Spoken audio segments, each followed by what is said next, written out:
Bueno, buenas tardes, hermanos, amigos. Gracias nuevamente damos al Señor por estar aquí y poder presentar este mensaje glorioso de nuestro Señor Jesucristo y su obra que Él realizó allí en la cruz a favor de los pecadores, de nosotros. Para la predicación del Evangelio íbamos a leer este texto bíblico conocido, Efesios, capítulo 2, verso 1, donde dice el apóstol Pablo allí, dice: Él os dio vida a vosotros cuando estabais muertos en vuestros delitos y pecados, en los cuales anduvisteis en otros tiempos, siguiendo la corriente de este mundo, conforme al príncipe de la potestad del aire, el espíritu que opera en los hijos de desobediencia. Y entre lo cual también dice: todos nosotros vivíamos en otros tiempos, en los deseos de nuestra carne, haciendo la voluntad de la carne y de los pensamientos.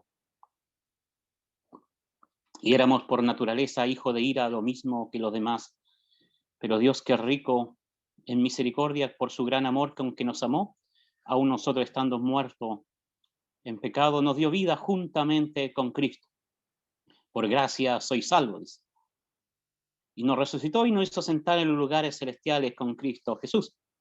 Dirá el 8 también, por gracia sois salvos, verso 8, por medio de la fe. Y esto no es de vosotros, es un don de Dios, no por obras, para que nadie se gloríe. Somos hechuras suyas, creados en Cristo Jesús para buenas obras, la cual Dios preparó de antemano para que anduviéramos en ella. Este texto bíblico nos muestra la condición del hombre perdido, del hombre sin Cristo. También nos muestra la vida pasada del creyente. En el capítulo 1, el apóstol Pablo alaba a Dios, glorifica a Dios, habla bien de Dios por lo que Dios ha hecho. Dios dice que nos ha escogido desde antes de la fundación del mundo para que fuésemos adoptados hijos suyos. Entonces el apóstol Pablo alaba a Dios. Y eso dice que es para la gloria de su gracia. También el apóstol nos habla de que Cristo nos ha redimido. El Padre nos escoge. Y esto, como dice en el 3, son bendiciones espirituales. Dios nos ha bendecido a nosotros con todas bendiciones espirituales en los lugares celestiales. Y las bendiciones son que Dios nos ha escogido antes de la fundación del mundo, que Cristo nos ha redimido. Y todo es para la alabanza de su gloria. En el 13 y 14 dirá también que el Espíritu Santo nos ha sellado. Y esta además es la garantía que Dios nos ha dado. La garantía es la prenda que Dios nos ha dado, que vamos a recibir aquello que Dios nos ha prometido. Y es para la alabanza de su gloria. Y también el apóstol ora aquí en el 1, en el 17, para que los creyentes podamos crecer en el conocimiento de Dios, conocer las bendiciones que tenemos en Cristo. Y podamos saber el poder que tenemos a nuestra disposición para llevar una vida cristiana, para llevar una vida como a Dios le agrada. Y entonces en el 2 comienza diciendo: Él os dio vida a vosotros, hablándole a los efesios. Aquella ciudad muy opulenta, grande, rica, pero dice que estaban muertos. Dios dice: Dios os dio vida a vosotros, efesios, cuando estabas muerto. Y esta muerte no significa la muerte física. Ellos tenían física, estaban viviendo la vida, pero delante de Dios estaban muertos. Eso quiere decir que estaban separados de Dios, no tenían comunión con Dios. Y la causa, dice, el pecado, nuestras iniquidades. Eso nos tenían a los creyentes, también lo aplicamos a nosotros, ¿eh? Al creyente, tanto a los efesios como a todos los que hemos creído en Cristo. Nuestro pecado, nuestras iniquidades nos hacían estar separados de Dios, muertos espiritualmente, no teniendo comunión con Dios, con nuestro Dios, aquel que nos ha creado con un propósito, para servirle y adorarle. Él os dio vida a vosotros cuando estabais muertos en vuestros delitos y pecados. Y las consecuencias, una de las pruebas que realmente estábamos muertos, como Dios nos dice, es que estábamos influenciados por este mundo. Toda nuestra vida estaba influenciada por este mundo, por este sistema anticristiano, esta forma de vida que es contraria a Dios y a su palabra. Nosotros estábamos influenciados, enamorados por el espíritu de este mundo que se caracteriza por la codicia, la avaricia, la vanidad, el orgullo, la idolatría, la ira, la sensualidad, la inmoralidad. Y ahí podemos seguir la lista.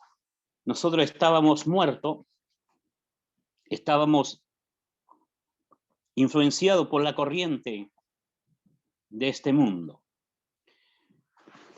Apreciamos todo lo que era contrario a Dios, todo lo que era contrario a la santidad de Dios. Seguíamos la corriente de este mundo. Y dice el texto bíblico conforme, o sea, decir, vivir así es vivir conforme no a Dios, es vivir conforme al diablo, a Satanás, al enemigo de Dios, conforme al príncipe de la potestad del aire. Todo creyente estaba muerto en vuestros delitos y pecados. Seguíamos la corriente de este mundo, esto es pasado para todo creyente.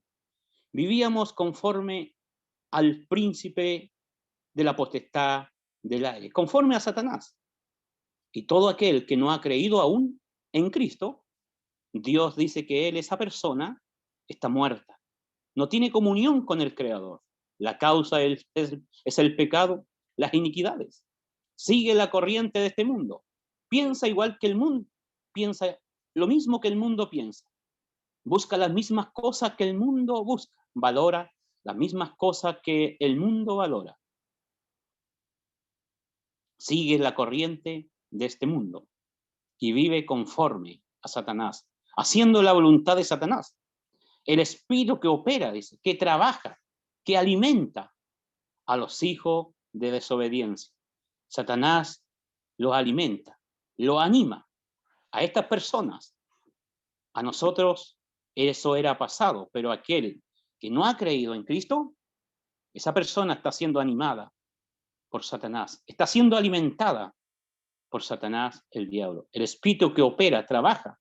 Satanás tiene poder. Sí, Satanás tiene poder. Él no es todopoderoso.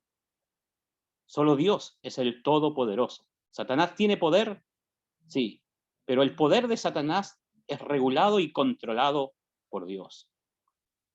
Pero sí opera y trabaja en aquellos que no han acudido a Cristo, a los hijos de desobediencia, entre los cuales dice también nosotros anduvimos en otros tiempos, eso era pasado para nosotros, siguiendo los deseos de nuestra carne, haciendo la voluntad de la carne y de los pensamientos.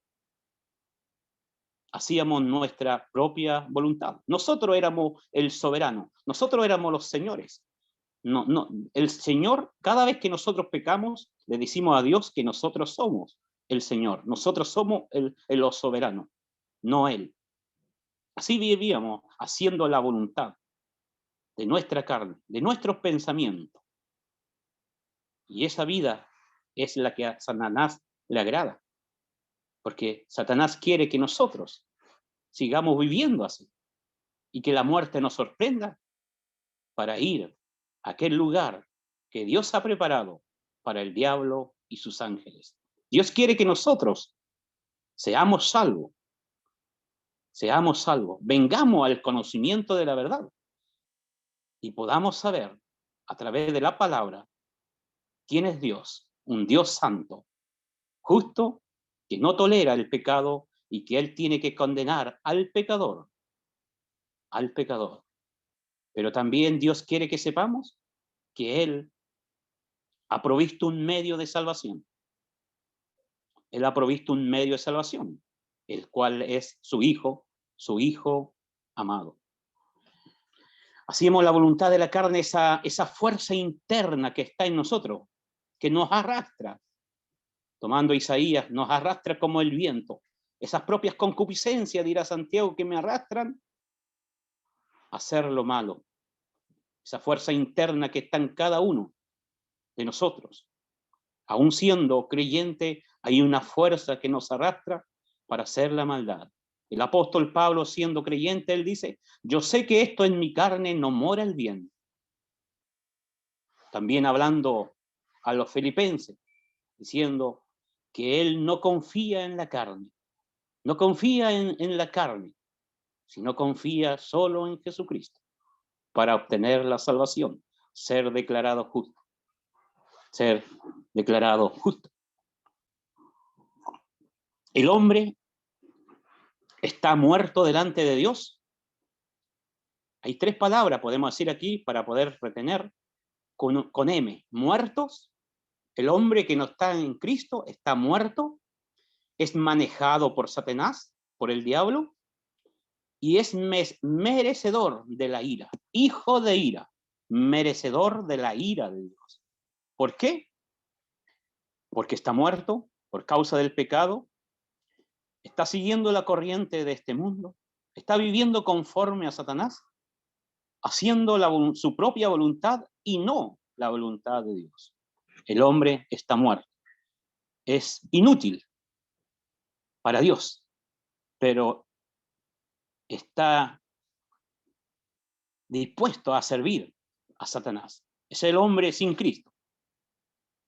Está muerto para Dios, pero está siendo usado por Satanás. Está satisfaciendo los deseos del diablo. Si usted no tiene a Cristo en su corazón, si usted no ha creído en Cristo, esa es su condición. No es buena delante de Dios. Y es un hijo de ira, merecedor de la ira de Dios. La ira de Dios contra el pecador va más allá de nuestra descripción. Adán pecó una sola vez y toda la raza humana se condenó con él. Y toda la raza humana quedó destituida de la gloria de Dios. La ira de Dios. El fuego de la ira de Dios. Dios nos describe en su palabra. Qué terrible es su ira. Qué terrible es caer en sus manos.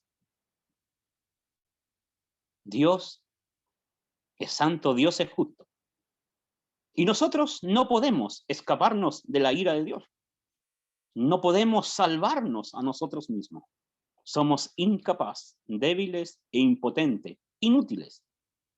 El hombre, por así decir, está en un callejón sin salida, donde la ira de Dios cuelga cual espada sobre él. El hombre no puede escapar. El hombre está perdido. El hombre está sin esperanza. Sin esperanza. Pero el texto bíblico sigue diciendo, pero Dios. Este pero es muy importante. Esto lo cambia todo. Pero Dios. Pero Dios, que es rico en misericordia, por su gran amor con que nos amó, aun estando nosotros muertos en vuestros pecados, nos dio vida juntamente con Cristo. Por gracia sois salvos. Y aquí tenemos la buena noticia de parte de Dios para nosotros. La misericordia de Dios, el amor de Dios, la gracia de Dios. La misericordia de Dios.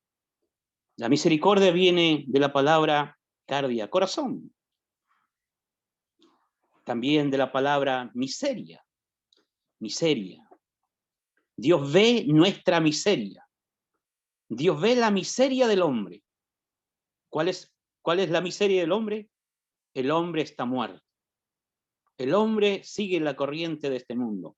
Vive conforme a la potestad de Satanás. Vive conforme al príncipe del diablo. Conforme al príncipe de la potestad del aire. Vive para sus propios deseos, satisfacer sus propios deseos y no el deseo de aquel que lo creó, el cual es Dios, que nos creó para su gloria, Pero el hombre no lo está haciendo. El hombre no lo está haciendo. El hombre está perdido y es un hijo de ira. Y Dios ve esta condición de miseria del hombre sin poder escapar, sin poder salvarse. Él actúa en misericordia, pasa la misericordia por su corazón y actúa en amor. Según Efesios, amor nos habla de una entrega. Cristo amó a la iglesia y se entregó. Cristo nos amó y se entregó a sí mismo.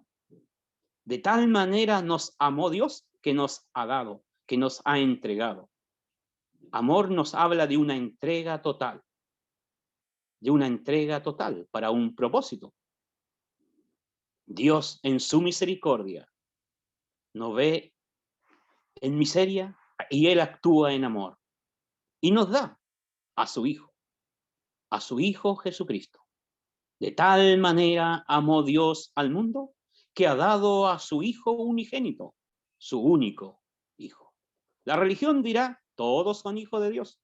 Dios dice que Él tiene un solo Hijo, se llama Jesucristo. Cuando Él nació allí, o iba a nacer, Dios le dijo a María y le dijo a José que tenían que colocarle como nombre Jesús, porque Él salvaría a su pueblo de sus pecados. Cristo es el Hijo de Dios, el eterno Hijo de Dios. Es tan Dios como Él, como el Padre, pero es tan hombre como nosotros al venir a este mundo. Allí, en el vientre de María, Él comienza a existir su naturaleza humana, para luego nacer allí en Belén como un niño. Pero su naturaleza humana, o sea, su naturaleza divina, nunca ha comenzado a existir. Siempre ha sido. El profeta Miquías 5:2 dice que aquel que es el Señor de Israel, que iba a venir a este mundo, cuyas salidas son desde el principio hasta los días de la eternidad. También lo dirá el escritor a los hebreos, que Él es el mismo ayer y hoy y por los siglos. Él es la raíz de David, o sea, Él viene de David, descendiente de David.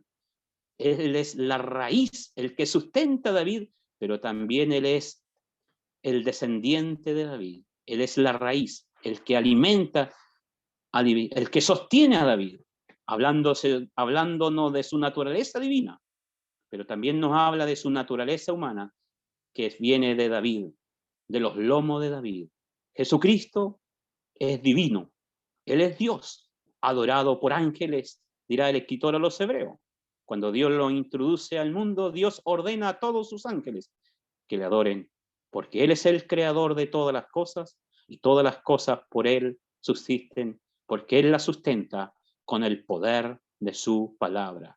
Jesucristo es Dios, Jesucristo es hombre. Dos naturalezas en su ser, dos naturalezas perfectas en una sola persona. Jesús, el Hijo de Dios. Y Él, el que Dios nos ha dado para que nosotros pudiéramos ser salvos. Pero para que pudiéramos ser salvos, para que el Hijo de Dios pudiera salvarnos, Él tenía que ir a la cruz con un propósito, ser nuestro sustituto, es decir, tomar nuestro lugar, el lugar que le corresponde al hombre. Cristo, dice el texto bíblico de Corintios 15, Cristo murió por nuestros pecados. Cristo murió por nuestros pecados. Cristo, al morir voluntariamente, Él asume completa responsabilidad por nuestros pecados y culpa. Él los cargó en su propio cuerpo allí en la cruz y Él muere como sustitución en el lugar del pecador culpable. Él recibe toda la ira de Dios, todo el fuego de la ira de Dios, todo el juicio que merecían nuestros pecados. Allí en la cruz del Calvario, en esas horas de tiniebla, a Él se le cargaron nuestros pecados, dirá el profeta Isaías, y a Él le agradó salvarnos y echa tras su espalda todos nuestros pecados. El castigo que debía caer sobre nosotros, cayó sobre Él. La espada que debía caer sobre nosotros, cayó sobre Cristo y Él fue herido por Dios y fue herido por causa de nuestros pecados. Y cuando Él paga por nuestros pecados, cuando Él termina de pagar, cuando Él recibe todo el juicio, toda la ira de Dios que merecían nuestros pecados, Él dice, consumado es, tetelestai. Todo está cancelado. Ahora Dios puede otorgar salvación, puede otorgar perdón de pecado a todo aquel que acude a Jesucristo. A Jesucristo. Hay salvación para todo. Porque el Hijo de Dios, allí en la cruz, derramó su sangre para borrar la mancha más negra del pecado suyo y de mi pecado. Si vamos a Cristo, hay perdón. Aunque estos fueran como la grana, como la nieve, serán emblanquecidos. Pero hay que ir, hay que ir. El profeta diciendo, Dios hablando por boca del profeta, diciendo, venid luego, dice Jehová, y haremos cuenta. Y aunque tus pecados fueran como la grana, como la nieve serán emblanquecidos. Yo soy el que borro tus rebeliones por amor a mí mismo, y no me acordaré más de tus pecados, dirá también el salmista y el escritor a los hebreos. Hay perdón, pero hay que ir a Cristo. ¿Cuándo? La invitación que ha quedado registrada es, si hoy oyeres su voz, no endurezcas tu corazón. Hoy es el día aceptable, hoy es el día de salvación, no mañana. La salvación es un regalo, como dice aquí, por gracia soy salvo. Gracia. Es algo que el hombre no merece. ¿Qué merecemos nosotros? La ira de Dios, la condenación del infierno, la ira de Dios. Eso es lo que merecemos por causa de nuestra condición muerto, siguiendo la corriente de este mundo, conforme al príncipe de la potestad del aire, haciendo nuestros propios planes, andando en nuestros propios caminos, abandonando la senda de Dios. Eso merece castigo. Eso es lo que nosotros merecemos. Eso es lo que cada uno de nosotros merece. Pero Dios, en su gracia, no nos da eso que merecemos, sino nos da aquello que no merecemos. ¿Que no merecemos? La presencia de Dios. Disfrutar de su presencia y de todo lo que Él tiene preparado para su Hijo amado, Jesucristo, el cual Él comparte con nosotros, con todo aquel que ha acudido a Cristo. Porque cuando vamos a Cristo, pasamos a ser hijo adoptado por Dios y somos heredero de Dios y coheredero con su Hijo. Disfrutaremos todo lo que es de Cristo. Dios, en su amor, en su gracia, nos ofrece esta salvación tan grande. No la podemos dejar escapar. Si la dejamos escapar, el escritor a los hebreos dice, horrenda cosa le espera a aquellos que menosprecian a Jesucristo, al Hijo de Dios, tienen su sangre por inmunda y blasfeman, afrentan al Espíritu de la gracia, el cual está impartiendo la gracia hoy en día, porque Dios es el que habla. Nosotros solamente somos unos simples vasos de barro. Nada es el que siembra ni el que riega, sino Dios que habla. Nosotros solamente somos un instrumento para llevar la palabra de Dios. Y debemos hablar, y hablamos como delante de Dios y de parte de Dios. Porque Dios nos describe como embajadores, y tenemos que decir lo que Dios dice, no lo que nosotros pensamos. Y Dios nos dice en su palabra que el hombre está muerto. Si usted no ha creído en Cristo, está muerto por causa del pecado, que usted sigue la corriente de este mundo, que usted hace la voluntad de Satanás y que usted hace su propia voluntad, por lo tanto está bajo la ira de Dios, es merecedor de la ira de Dios. Pero también Dios dice en su palabra que tenemos que decirle que hay salvación por gracia. Gracia, la gracia de Dios dada a través de Jesucristo. Y también Dios nos dice cómo nosotros nos podemos apropiar de esta gracia, porque la gracia está ahí, pero hay que apropiársela, Y Dios también nos dice en su palabra cómo usted se puede apropiar de esta gracia, de esta salvación. No es como el hombre quiere, no es como la religión me dice, sino como Dios nos dice en su palabra. Y el texto, el verso 8, Dice, porque por gracia soy salvo. Ahí está, gracia. Es un regalo que Dios nos da. Por gracia soy salvo, por medio. Ahí está el medio. ¿Cómo yo me propio esta salvación? Dice, por la fe. La fe. La confianza total y única en Jesucristo, en el Hijo de Dios. La fe en Él, que Él es Dios, que Él es hombre, que vino al mundo para hacerse responsable de nuestros pecados. Y Él muere en la cruz. Él recibe el juicio de Dios. Él pagó la cuenta, Él murió, fue sepultado y resucitó al tercer día. Y se apareció a los suyos 40 días, instruyéndole. Y antes de subir al cielo, Él le dijo que era necesario, que Él debía morir, ser sepultado y resucitar, para que se predicase en su nombre el arrepentimiento y el perdón de pecado en todas las naciones. ¿Hay perdón de pecado? Hay perdón de pecado. Solo en Jesucristo. Solo en el Hijo de Dios. Pero hay que apropiarse de este perdón, de la obra de Cristo, por la fe. No pensemos que son por nuestra obra. El texto dice, no por obras. Si yo quiero buscar el favor de Dios a través de mis obras, es como querer sobornar a Dios con trapos sucios, con trapo de inmundicia, parafraseando Isaías 64:6. Por gracia soy salvo, por medio de la fe. ¿La fe dónde? En Cristo, en el Hijo de Dios, porque no hay otro nombre bajo el cielo dado a nosotros donde debemos colocar la fe para ser salvos. Jesucristo. Si así lo hacemos, Dios dice, ese historial que tú tienes ha sido borrado. Tienes vida eterna, tienes el perdón de pecados. La lista de mandamientos que hemos desobedecido queda anulada, porque Dios la clava en la cruz de Cristo, porque Él la pagó. Dios bendiga su palabra en cada corazón.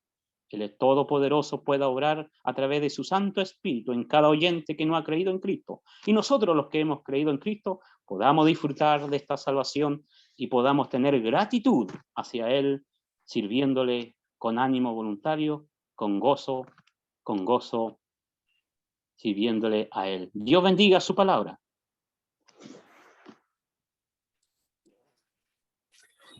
Muy bien. Muchas gracias damos a nuestro hermano Alejandro, que nos ha dado esta primera parte de la reunión, una predicación del Evangelio, un mensaje que está perfectamente vigente para usted y para mí. Los que ya hemos creído en Cristo, gozamos de este perdón, de esta paz. Los que aún no han creído en Él, entonces piensen en lo que ha escuchado y permita que el Señor también obre en su vida, creyendo en Él, creyendo en su obra en la cruz. Para esta segunda parte, le voy a invitar a que continuemos y cerremos, de alguna manera cerremos el tema que estábamos viendo la semana pasada y semanas anteriores. Hace algunas semanas hemos estado revisando aspectos de la vida de algunos hombres, la idea, hombres que están en la Biblia, y la idea es poder tener actitudes que podamos ver en ellos y que podamos imitar nosotros, así como el apóstol Pablo decía ser imitadores de mí, así como yo soy de Cristo. Bueno, hay muchos ejemplos en la Escritura de hombres, mujeres, de gran testimonio delante de Dios. En el caso nuestro, hemos estado revisando a unos hombres que se llaman José. Vimos a José el carpintero, padre adoptivo de Jesús. Vimos a José de Arimatea, quien facilita el sepulcro para nuestro Señor. Y el tercero, que lo vimos la semana pasada, nos quedamos un poquito corto de tiempo, fue José, penúltimo hijo de Jacob, de Israel, llamado el soñador. El soñador porque él tenía sueños y porque interpretaba sueños, y lo interpretaba muy acertadamente debido a que el Señor le revelaba estas interpretaciones. Así que hagamos una revisión muy rápida de lo que vimos la semana pasada. Muy rápida. José es hijo de Jacob con su amada esposa Raquel, amada esposa Raquel. Es uno de los hijos menores de Jacob junto a Benjamín, el penúltimo, y Benjamín el último, por lo menos en el registro que tenemos. Ocurren algunas cosas relevantes en su vida. Él hereda la primogenitura. Fíjense que estamos hablando de 12 hijos varones, una hija mujer de Jacob. Sin embargo, él hereda la primogenitura por el pecado que hizo Rubén. Eso es notable, es realmente extraño. Habían otros hijos mayores que él, pero Jacob le hereda a José y no un hermano mayor que él. Fíjense, por su integridad, por su dignidad y por su comportamiento ejemplar, que son elementos que podríamos nosotros pensar para integrarlos a nuestra vida. Integridad, dignidad y comportamiento. Además, Jacob sentía un amor especial por José. Sus hermanos lo odiaban. Jacob le hizo una túnica de colores única y que mostraba de alguna manera el especial aprecio que tenía Jacob por José. Sus hermanos lo odiaban tanto que planean matarlo. Ahora, sobre el camino se arrepienten, no quisieron matarlo y decidieron venderlo, y lo vendieron como esclavo. Lo vendieron como esclavo a unos mercaderes que se iban a Egipto. Esto está en Génesis capítulo 37. Cuando una persona hace algo malo, después viene todas las consecuencias a futuro y empieza a encubrir eso malo que hizo, y van y engañan a su padre Jacob, simulan que una bestia lo había atacado, llevaron la túnica, la ensangrentaron y llevaron la túnica a su padre para que comprobar que al parecer José había sido atacado y muerto por una bestia. Jacob lloró con amargura la supuesta muerte de su amado hijo José. En Egipto, bueno, llega José, es vendido a Potifar, un oficial de Faraón, pero de inmediato la Escritura nos muestra que José es prosperado por el Señor, por Jehová, es prosperado. Le empieza a ir bien. A pesar de ser vendido como esclavo, su carácter era muy especial, algo que a veces a nosotros también nos falta, un carácter afable, amable, servicial. Su amo, Potifar, lo reconoce de inmediato, reconoce, y de hecho empieza a descansar en él. Muchas actividades de la casa se las encomienda a José. Siendo un esclavo, sin embargo, le empieza a dar labores de mayordomo. Génesis 39 nos relata este ejemplo. Es acusado falsamente de querer abusar de la esposa de Potifar. Era al revés la cosa. La esposa de Potifar lo busca a él porque era de muy, muy lindo aspecto, era un joven, y lo busca y él se niega, él en su integridad se niega. La Escritura dice que Dios permite este evento para poner a prueba a José. La idea era que José tuviera una prueba fuerte en esa época, y José sale airoso de esta prueba, pero cae en la cárcel, porque hay una autoridad que lo acusa injustamente. Y ya en la cárcel Dios equipa igual a José. Dios mantiene una serie de elementos en su mano, lo equipa con integridad, con templanza, sabiduría, con respeto, sumisión, valentía, mansedumbre y fidelidad.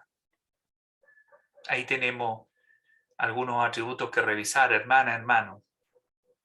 Sería muy lindo que cada uno de nosotros pudiéramos cultivar poco a poco, con la ayuda del Señor, estos atributos que José tenía de sobra y que los mostraba abiertamente. En la cárcel incluso hasta se fortalece.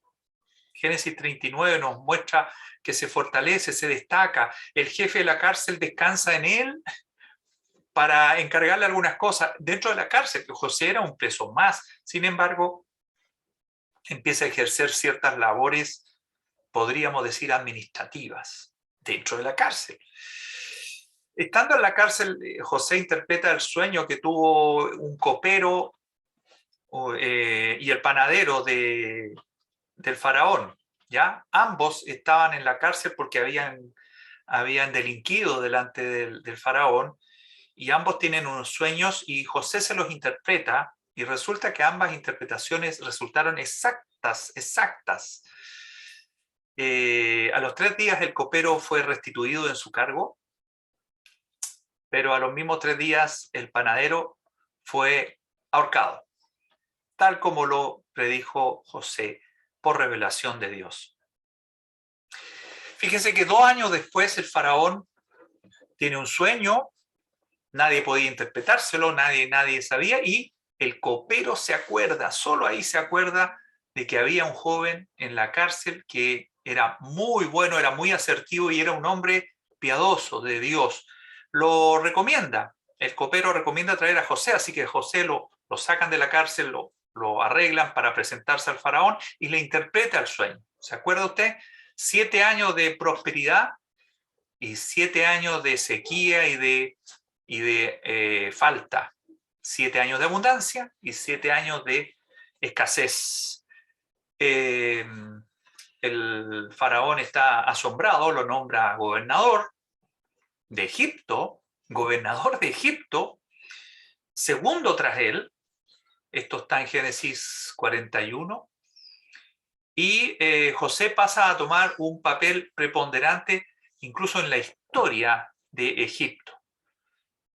Así que tenemos a un hombre que es sacado de Israel, es vendido, llega a Egipto y en Egipto destaca. La verdad es que donde anda José se destaca. Donde anda él se destaca.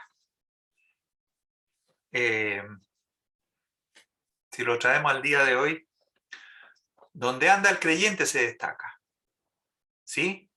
Sería muy bonito, es muy esperable que donde andemos los creyentes podamos destacarnos, no nosotros, porque cada vez que en la escritura, acá en estos relatos que yo he hecho el resumen, cada vez que había se destacaba José, siempre las personas decían que el Dios de José es quien le da toda esa sabiduría y toda esa integridad que tenía José. Bueno, como vino la escasez, después de 7 años de abundancia, vino la escasez en todo el mundo, dice la Escritura, en todo el mundo, los israelitas, los hermanos de José, vienen a Egipto porque se enteran por las noticias, se enteran que en Egipto los graneros están llenos, porque Egipto, por alguna razón, se preparó para los 7 años malos. Bueno, nosotros sabemos la razón. Y estos hermanos vienen, y mucha gente de muchos lugares venía, pero vienen los hermanos de José, precisamente aquellos que vendieron a José. Vienen a Egipto sin saber que su hermano es quien gobierna Egipto. Se encuentran con él. Usted puede leer este relato con bastante detalle del 42 al 45 en Génesis, del 42 al 45. José lo recibe, no se muestra inmediatamente. Por ser el gobernador y ya habiendo pasado algunos años, habían pasado unos 10 años por lo menos, resulta que seguramente José tenía otro aspecto más maduro, pero también un aspecto clásico de los egipcios. Así que ellos no lo reconocen y él no se da a conocer y les ofrece una serie de pruebas.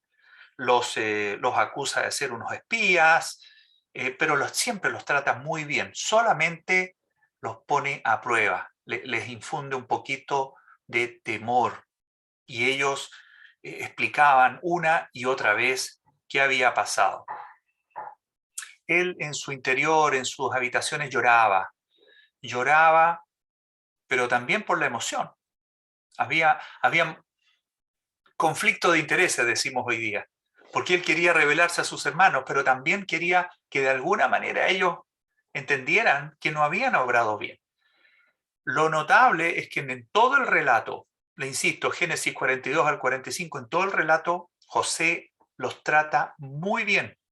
Solo quiere hacerlos reaccionar. Y también ahí podemos tener un momento de meditación en nosotros, cuando estamos enfrentados a un conflicto, cuando estamos enfrentados a una situación compleja, ¿cómo actuar? ¿Cómo actuar? Aquí estamos hablando de un gobernador de Egipto con unas personas extranjeras que vienen a comprar, y él podría simplemente, como los acusó de espías, podría simplemente haberlos exterminado. Y nadie se habría extrañado para nada. Él tenía el poder para hacerlo. Pero él decide actuar de otra manera, de una manera diferente, que es lo que Dios nos pide a los creyentes, que seamos diferentes. Si nosotros no podemos seguir siendo iguales a como éramos, y tampoco podemos seguir o ser como el mundo. Nosotros, el creyente, debe ser una persona diferente. Aquí José nos da unas clases, por favor lea estos capítulos. Bueno, José finalmente, él reconoce que todo lo que le ocurrió fue conforme a la voluntad de Dios. No fueron los hermanos los que lo vendieron y se deshicieron de él y lo hicieron pasar por muerto. Es la voluntad de Dios la que lo llevó a esto. ¿Por qué? Porque Dios necesitaba un José en Egipto produciendo para los años de vacas flacas, como decimos el término. Era Dios el que estaba detrás de todo esto. ¿Cuán diferente podría ser nuestra vida, hermana, hermano? ¿Cuán diferente podría ser nuestra vida si estuviéramos permanentemente atentos a lo que Dios quiere y nosotros nos sujetemos a esto? Él se mantuvo íntegro, aceptando lo que le tocaba. No empezó a luchar en contra de Dios. Destacó frente a los demás, siempre destacó. José aparece una y otra vez asombrando a las personas con su integridad. Y eso que comenzó como esclavo, fue vendido prácticamente como una cosa, vendido como un animal, y llegó a ser el segundo de a bordo en Egipto. Aquí tenemos que ver una forma, cómo conducirnos por la vida. Cuando nos ocurran cosas malas o que nosotros creemos que son malas, no nos olvidemos que es Dios quien permite esas cosas malas. Y por algo. No es de balde. Además, donde andemos, con quien estemos, debiera haber algún momento, siempre debiera haber un momento en el cual podamos declararle a los demás quién es el que gobierna nuestras vidas. Es Dios el que gobierna nuestras vidas. Y ahí ahora le hago la pregunta, hermana, hermano, ¿es Dios el que gobierna nuestras vidas? ¿Es Dios el que gobierna mi vida? ¿O es mi trabajo? ¿O son mis intereses? Es para meditar, solo para meditar. Quiero destacar, para terminar, una cualidad de José que tal vez no se observa nítidamente en los relatos del Génesis. Digo tal vez, porque si escudriñamos bien, es probable que sí busquemos y encontremos esta cualidad de José.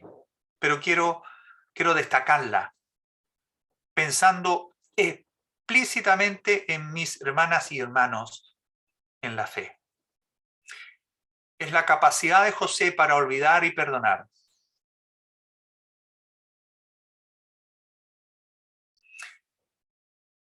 Mire, le hago una reseña. 1. José es despojado por sus hermanos de su túnica,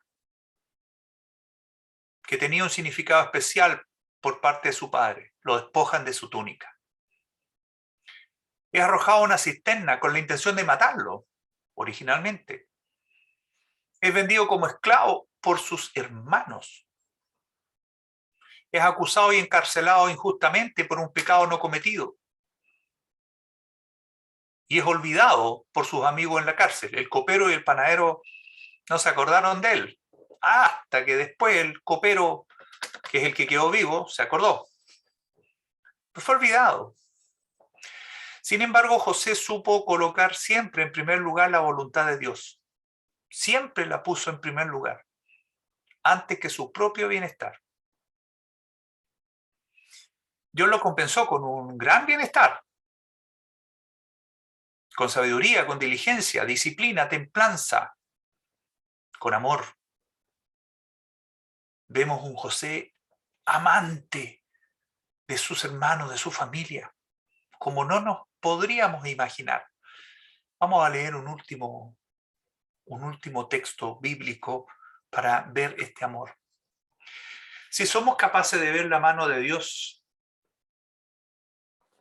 si somos capaces de ver la mano de Dios en cada cosa que nos ocurre, porque así es, cada cosa que nos ocurre, Dios es la mano de Dios la que está detrás.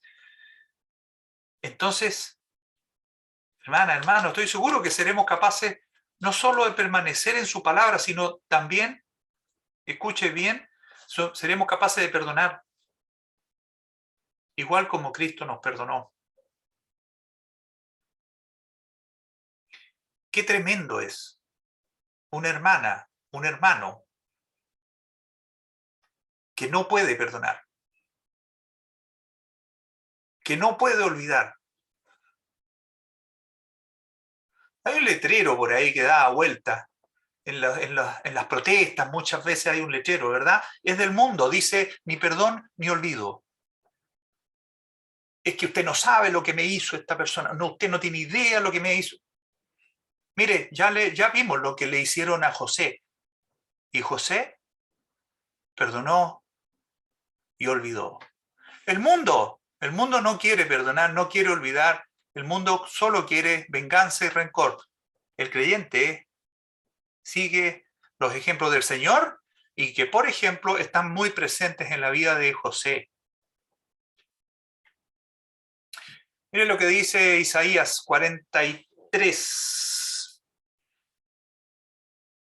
¿Qué dice Dios? Yo dice, yo soy el que borro tus rebeliones por amor de mí mismo y no me acordaré de tus pecados. Algo parecido en Jeremías capítulo 31. Dice Jehová, porque perdonaré la maldad de ellos y no me acordaré más de su pecado. Pero yo, creyente, yo no me olvido lo que me hizo esa persona. No, esa no se la perdono nunca. ¿Qué hay en nuestro corazón? Entró el Señor, vino Cristo a morar en nosotros, el Espíritu Santo nos está guiando, o todavía ese viejo hombre no permite que tú, hermana, hermano, perdones. ¿Cuántas veces? Ya sabemos ya. 490, dijo el Señor, 70 veces 7, pero la verdad es que el Señor dijo, perdonen una y otra vez. Ese es el gran mensaje que quiero con el que nos quedemos de este José, un tremendo hombre de Dios,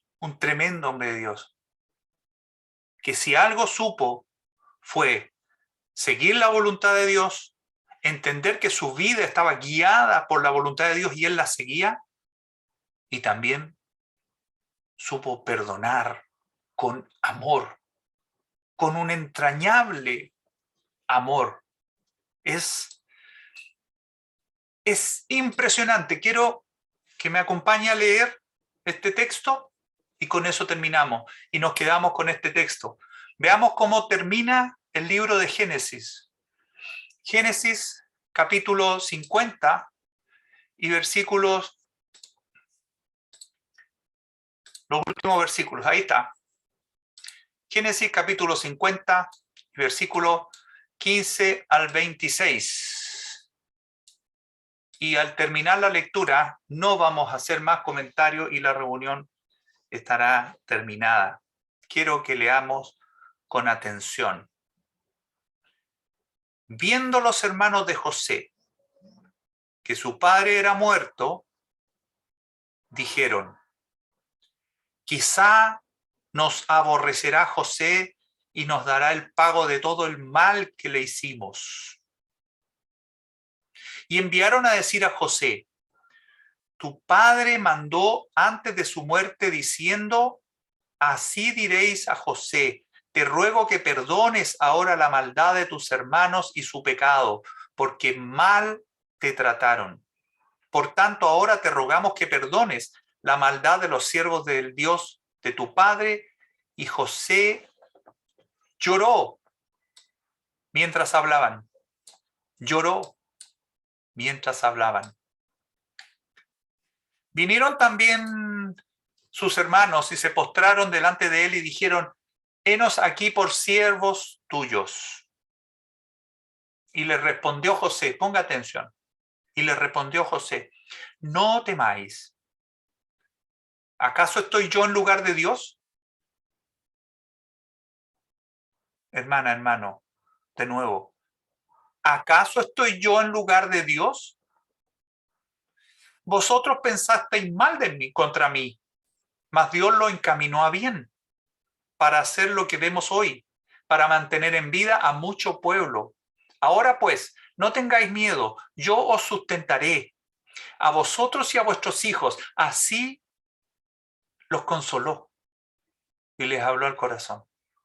Y habitó José en Egipto, él y la casa de su padre, y vivió José 110 años. Y vio José, escuche bien, vio José los hijos de Efraín hasta la tercera generación. También los hijos de Maquir, hijo de Manasés, fueron criados sobre las rodillas de José.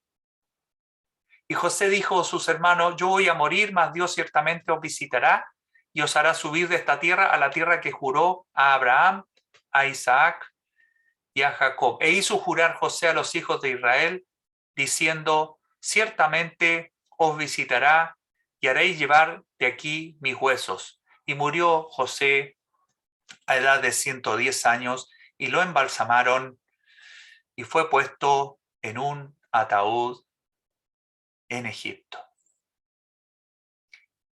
Hermana, hermano, me gustaría que leyéramos con mucha frecuencia estos versículos preciosos, estos versículos que nos hablan de amor, de perdón, de integridad y de la forma en cómo conducirnos, teniendo delante de nosotros siempre la voluntad de Dios. Vamos a orar para terminar. Padre Celestial, te agradecemos que tú nos das en tu palabra numerosos relatos, numerosas historias, numerosos personajes que podemos observar y podemos darnos cuenta que tú lo has dejado para que podamos también saber conducirnos, para que entendamos de una vez que tú nos has transformado, que no podemos seguir siguiendo la corriente de este mundo, porque ya no somos esclavos del pecado, porque tú nos has rescatado. Gracias, Señor, por un José. Gracias, Señor, por un Pablo, por tantos que pusieron la voluntad tuya antes que la voluntad propia. Te pedimos tu bendición y también que nos inunde tu amor para que sepamos, al igual que José, olvidar y perdonar. Te damos gracias y quedamos en tus manos en el nombre del Señor Jesús. Amén.